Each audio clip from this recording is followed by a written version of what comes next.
what would you like to do? And we said an escape room, and we've been working on it since. Excellent. How did you decide on the diner? We had 3 options, yeah. and we had a vote.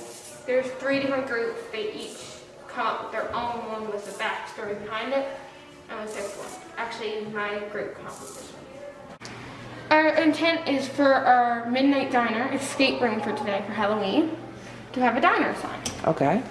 It don't look the prettiest because it's very hard to wrap letters. We've 3D printed these letters, and then we've completely soldered together all these wires so that we can clip them onto micro bits to light up the sign. But it works. It was working the other day, and now today, yesterday, the D won't light up. The D won't light up, but everything else does? So why we have 2 set up is because it's supposed to say die. So we're going to turn off the N and the R, so it just says die. So you can have it in your escape room for Halloween? Yes. Excellent. Okay.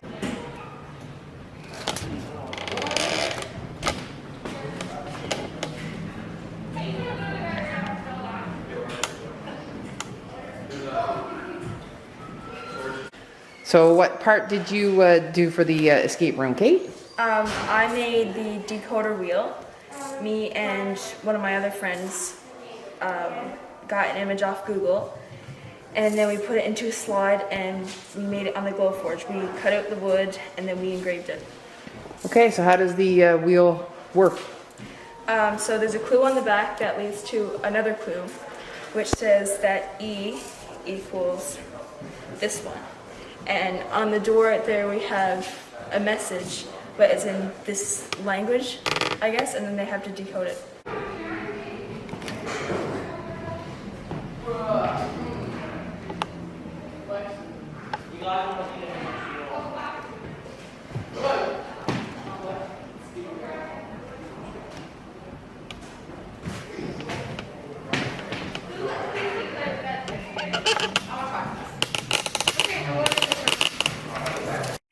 I made this servo that is holding this rat and wiggling it around. So when they come in, the clues are going to get them to open up the cover? Yeah, I made lab and cover with the 3D printers, and I have lab in the other room right there, and cover right there. They're gonna look around the cupboards, and then eventually they'll find this one, and this is a fake clue. So they'll go to like every door here and try to get in, and that's gonna take more time for them. We're gonna have something in the sun that leads them to a key that they gotta slide under the door, and then we're gonna unlock the door so they can get out to the other room. And these are the lights that are flashing every 2 seconds. I got them connected to a micro.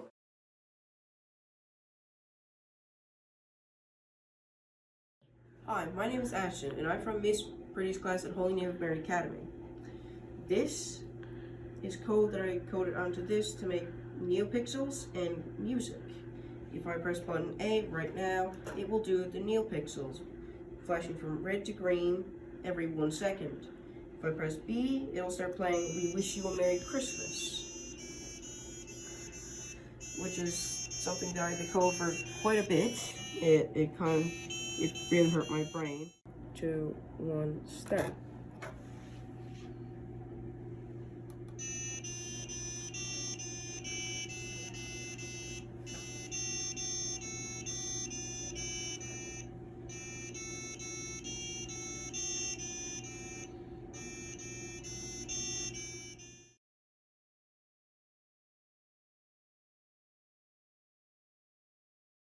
Hi, my name is Kate. I'm a grade 8 student here at Valmont Academy, and this year I was part of the LEGO League team.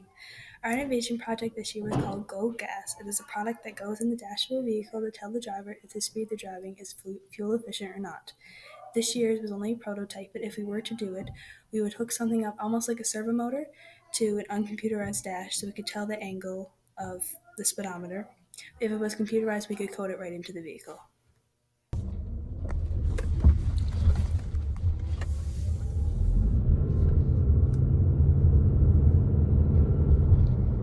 A red LED will be displayed if the vehicle is going less than a speed of 75 kilometers or over a speed of 105 kilometers.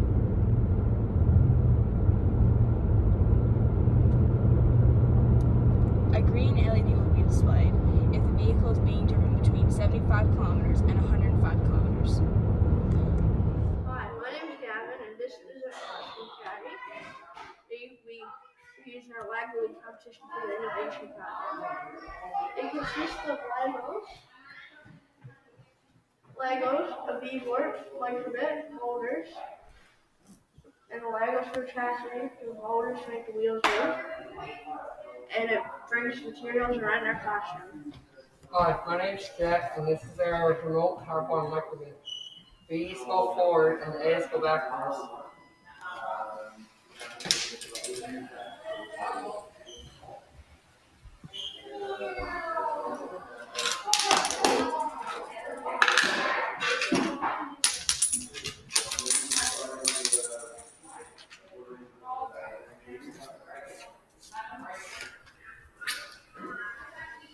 Hi, my name is Claire.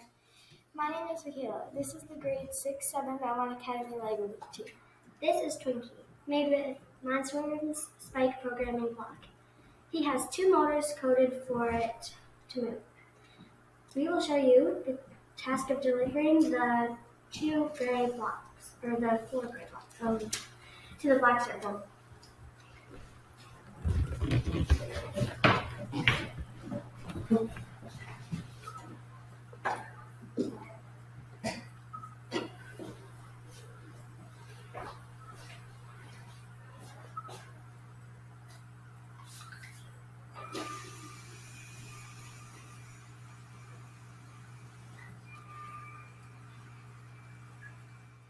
Hi, my name is Ryland. This is our Lego League robot. We use EV3 coding on it, and it does several tasks for our Lego League competitions. And here is one of the tasks that it does. It uses very simple block code, and different motors on it. There's wheels on the bottom. These are the 2 motors, and there's another motor right here for a forklift that we made, and it does multiple tasks on our board, and it makes it very easy for us to use. And here's another one.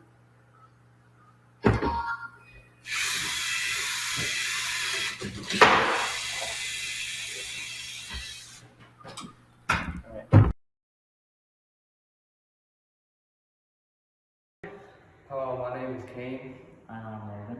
And we made a micro-biz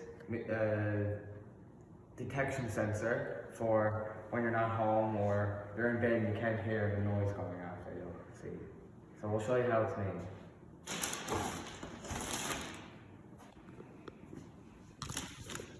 The motion sensor is used for an intruder walking in or a door just opening.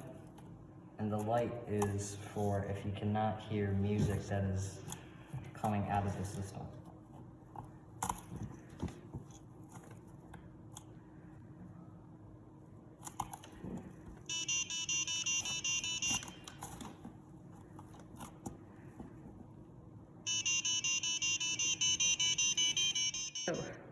My name is Jackson. My name is Nathan,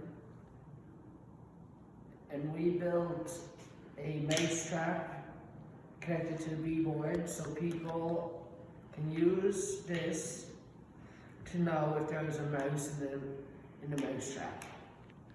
Okay, this works by we program the B-board so that way when this sensor right here opens up and the red track goes off, this light will light up and it'll play music.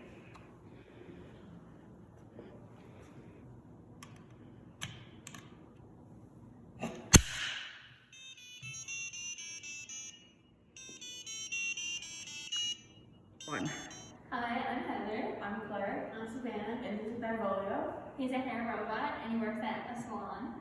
And we're going to straighten his hair and test the temperature from the temperature sensor.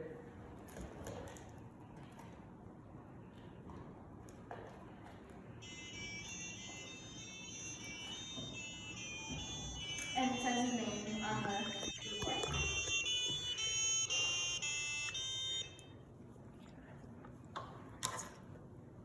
As you can see here, Claire is straightening the hair of the robot. And now Heather's checking the temperature. And now, I'm going to hit this button A to figure it out.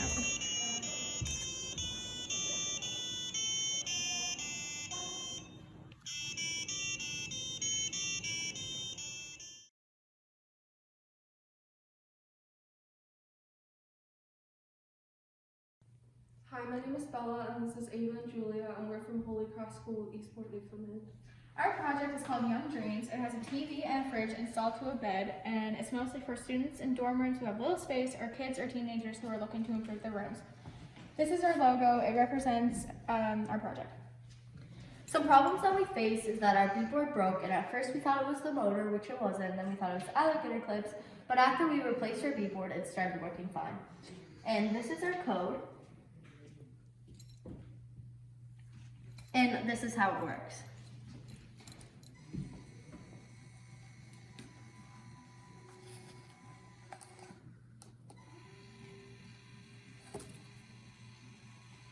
And another problem we have is sometimes our TV gets stuck when it's going down. If we had more time and money, we'd improve it for it to look more realistic, and we'd build something inside the bed to pull up the TV instead of having something in the way. Hi, my name's Ellen, and I'm Emily. Our partner Sierra also worked on this, but unfortunately, she couldn't make it today. We're from Holy Cross School Complex in Eastport, Newfoundland. This is our project. It's a normal bed, but when your alarm goes off, instead of you hitting snooze over and over, we designed the bed to rotate upwards in a 90-degree angle, so it'll flip you off and make sure you're definitely awake for the day. Some problems we faced was that our first project we attempted didn't quite work, so it ended up in the trash. Our new project, ETA, also had some complications, like how the pins on our microbit didn't match up with the pins on the code, which left us in a little bit of a pickle. But we quickly fixed it, so now it works. If we had more money and time, we would make a bigger version of this model, but add hinges to the right bottom part of the bed